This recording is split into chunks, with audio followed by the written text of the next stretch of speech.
Rosanna.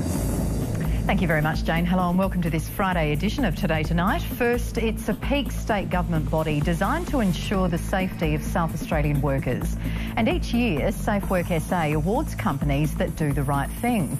But one of 2010's major winners has come into question after revelations of bullying and harassment, even allegations of safety breaches. Francesca Belperio attempts to find out how they managed to win the prestigious gong.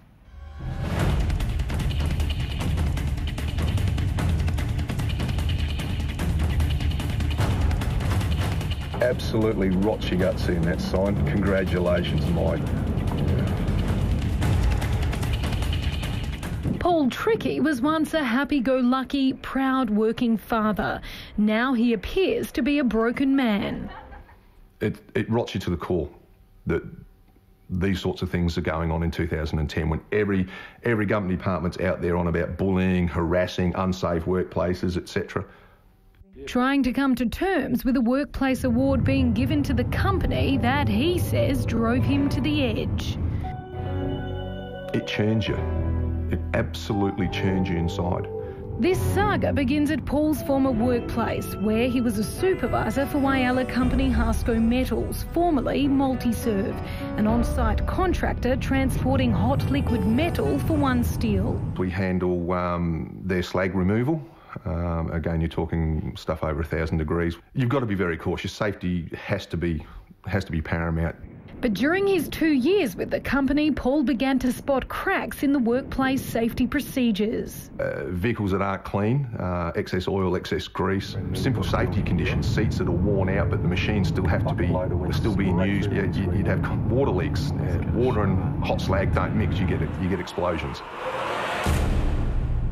As well as his own near-death experience, trapped in a burning straddle carrier moving tons of hot steel bars. Fully engulfed in flames.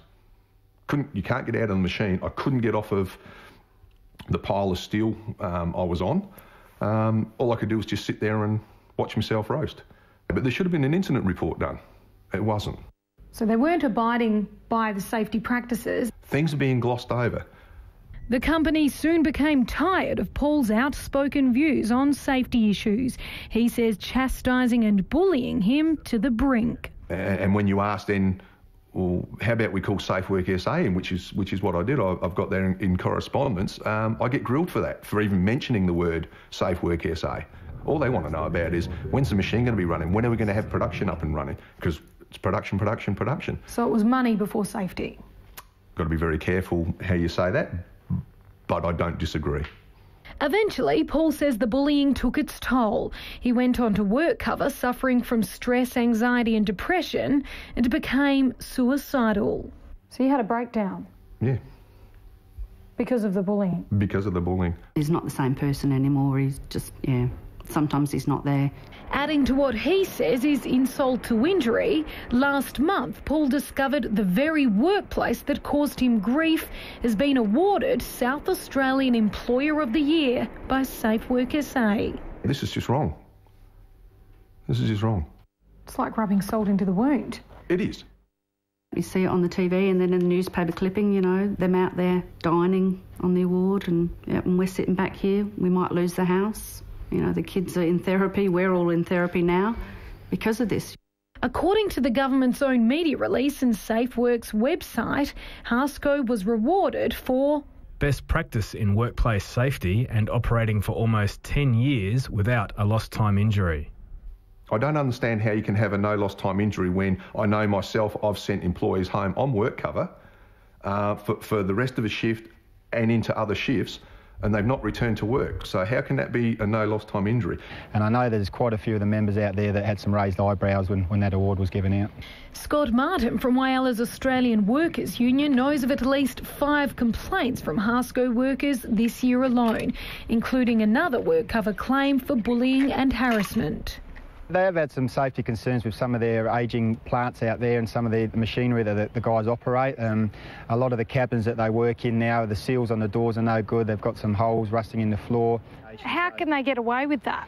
It is a bit surprising, I must admit. And what's worse is this then goes national. They now, because they've won this award, now go into the national finals, could very well get recognised nationally as this lovely, safe company.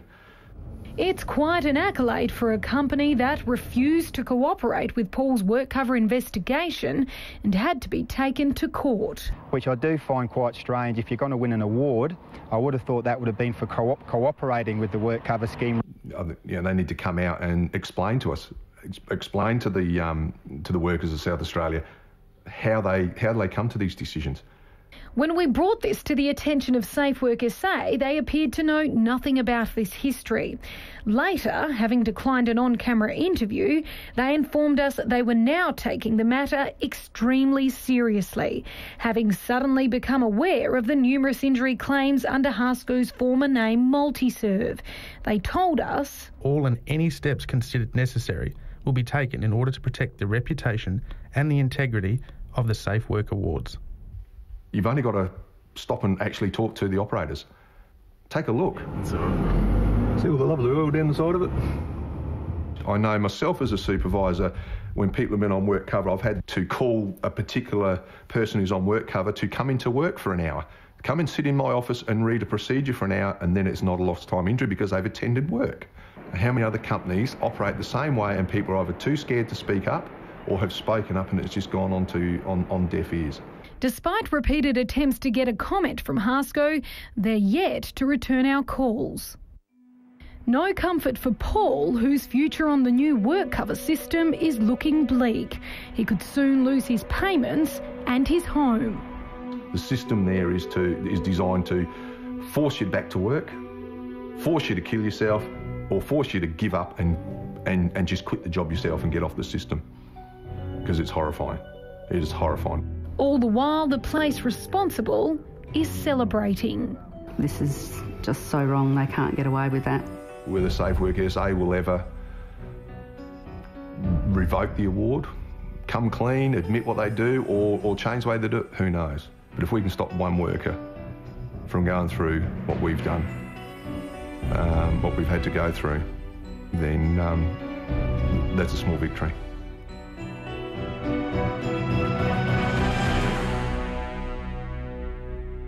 Francesca Belperio with that investigation, and we are still waiting for the company to respond, and we'll keep you posted on SafeWork's inquiry. But let's turn